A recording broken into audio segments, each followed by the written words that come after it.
Alors la question des manifestations donc de rue en Angola, c'est vraiment, à la fois l'élément le plus spectaculaire et puis finalement peut-être le moins bien compris, je pense. On a souvent tendance à se dire que c'est là que la colère populaire va s'exprimer, mais pour le projet Touagir, par exemple, en fait, les manifestations ne sont vraiment qu'un tout petit élément de leurs actions. Elles sont autorisées par la Constitution, voilà, la liberté d'expression, le droit de rassemblement, et cetera. Mais elles sont, soumises à une déclaration, donc qui n'est pas une demande d'autorisation, mais il faut en déclarer l'itinéraire, ce qu'on peut retrouver dans d'autres pays. Donc les manifestations ne sont pas par défaut interdites. De là à dire qu'elles sont autorisées, en fait, il y a toute une marge d'interprétation et donc il peut y avoir des manifestations qui sont déclarées, à la suite de quoi il peut y avoir une réponse des autorités donc municipales ou provinciales en fonction de où a lieu la manifestation, peuvent, refuser en fait, ce droit. Alors il faut que ça soit fait dans des délais légaux et cetera. Donc il y a déjà tout cet apparatus un petit peu, légaliste, ce que dit le droit et puis après il y a ce que dit, la pratique et donc ce qu'on observe depuis 2011, les manifestations de rue, elles ont commencé à la suite des printemps arabes, heu, à partir de 2011. C'est que d'abord il y a tout un processus d'intimidation avant même d'arriver sur le lieu du rassemblement. Donc en fait, la manifestation n'a pas lieu parce que personne ne se réunit, parce que les gens ont été arrêtés avant.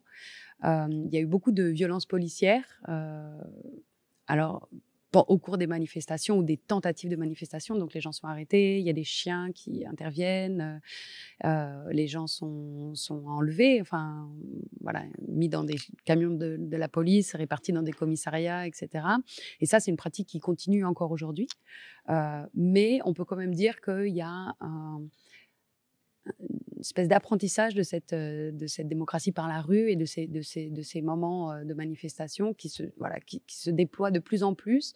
Je dirais que les dernières grandes manifestations et qui ont vraiment amené, y compris, le chef de la police à s'exprimer à la télévision publique. Enfin, avant, quand il y avait une manifestation, il fallait surtout pas que les journalistes la couvrent, donc ça passait pas à la télé publique, par exemple. Il fallait vraiment des petits journalistes, indépendants, qui passaient souvent par des médias en ligne internationaux, étrangers, pour pouvoir publiciser ce genre d'informations et puis évidemment les groupes WhatsApp, les Facebook et cetera.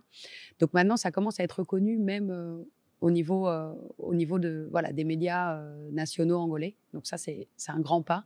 Les dernières manifestations de rue importantes et qui ont suscité, voilà, un espèce d'émoi public, y compris reconnu par les médias nationaux, c'est, 2020, fin 2020 et en fait, c'est un ras-le-bol de la pandémie. C'était des manifestations contre la pauvreté, contre, voilà, la dégradation de la situation économique du pays en contexte donc de pandémique.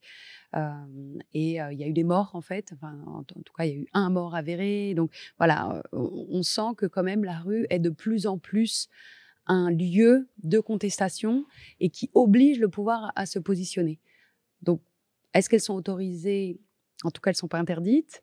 Est-ce qu'elles sont un moyen d'expression? De plus en plus, mais ça reste un moyen qui est vraiment, c'est plutôt les gens qui ont rien à perdre qui vont vraiment avoir recours à ce type, d'action et après il y a des actions plus ponctuelles qui sont juste des occupations, et c'est un petit peu ce qui est montré dans le projet Touagir. En fait, le parcours de la manifestation a été assez court, mais c'était d'arriver devant le portail de l'Assemblée nationale avec des banderoles et rester là quelque temps jusqu'à ce que la police commence à être un peu trop énervée et voilà.